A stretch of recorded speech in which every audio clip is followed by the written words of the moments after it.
Do you like tuna? Winter? What about winter tuna? Sorry, we don't call that anymore. Today we're actually talking about Winterton-on-Sea. Winterton-on-Sea is a village and civil parish in the North Sea coast of the English county of Norfolk. It's 8 miles north of Great Yarmouth and 19 miles east of Norwich. Winterton-on-Sea borders the villages of Hemsby, Horsey and Somerton. For the purposes of local government though, the parish now falls within the district of Great Yarmouth. Some historians believe that the village was the seasonal tun, meaning settlement, of farmers from East Somerton who were fishermen during the winter. By Norman times it had become a separate village and is recorded in the Domesday Book of 1086 as Wintertona or Wintertuna.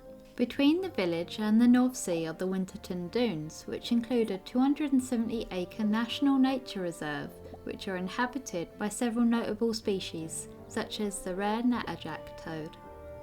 Winterton and neighbouring beach Horsey are a major wildlife site.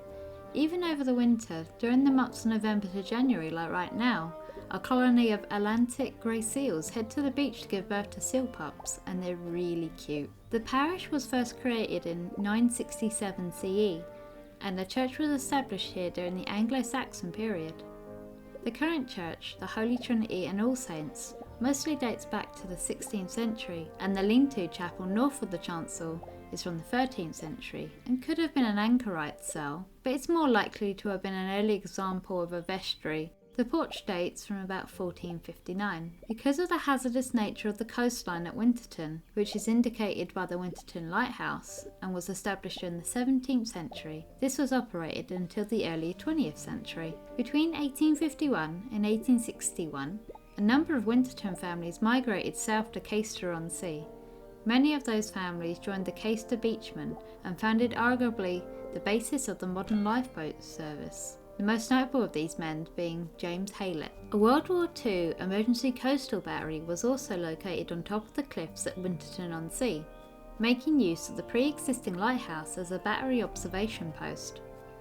The battery and its associated defences, which included barbed wire, pillboxes, spigot mortar emplacements and slit trenches, are recorded in documentary and bibliographic sources, and many are also visible as earthworks, structures and buildings on aerial photographs. The battery formed one element of an extensive network of anti-invasion defences located along this stretch of coastline. 100 metres to its northeast was a cluster of defences protecting the Winterton Gap. On the dunes immediately to its east was a minefield, beyond which was the battery's coastal artillery searchlight. Immediately to its south was a radar station and the Obo navigation site. Now it's time to get a bit more on the spooky side of things in Winterton. There is a glossy black, erratic glacial boulder the size of a large pig located in the lane close to the junction from Black Street.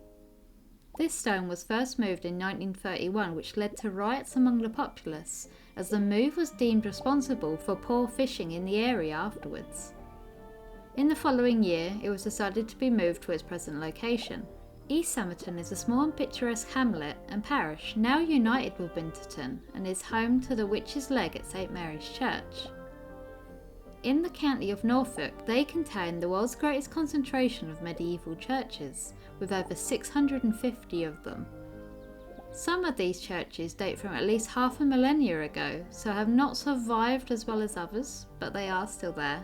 In the woods of East Somerton barely stands one church, known as St Mary's Church, with its glassless windows and tumbling walls, the tower in which one can look up into the open sky, which is the very definition of a romantic ruin. The most striking feature is in the centre of the ruins, a tree known as the Witch's Leg. This thin oak tree is said to have been the work of a local witch, stemming quite literally from the witch herself. According to the local legend, during the height of the English witch trials, a suspected witch was buried alive in the church.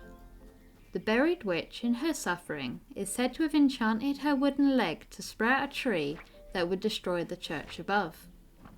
The legend goes on to say that if anybody were to walk around the tree 3 times, the witch's spirit would be released.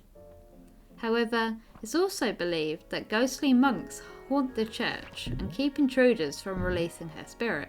Now, is this true? Mainly due to the size of the oak tree and the time frame needed for it to grow. Were it planted during our witch troll era, it's nowhere near big enough for the time span, but it's a cool story nonetheless. And that brings us to the end of the video. Thank you for those who stayed to the end, and I hope you enjoyed it. Maybe think about taking a trip over to the Norfolk coast. I've been there multiple times thanks to having a lot of great friends over in the area, and it really is a beautiful place to go and visit. There's a lot of history there. Please don't forget to share, like and subscribe to the channel, and I hope to see you again in the next one. Bye!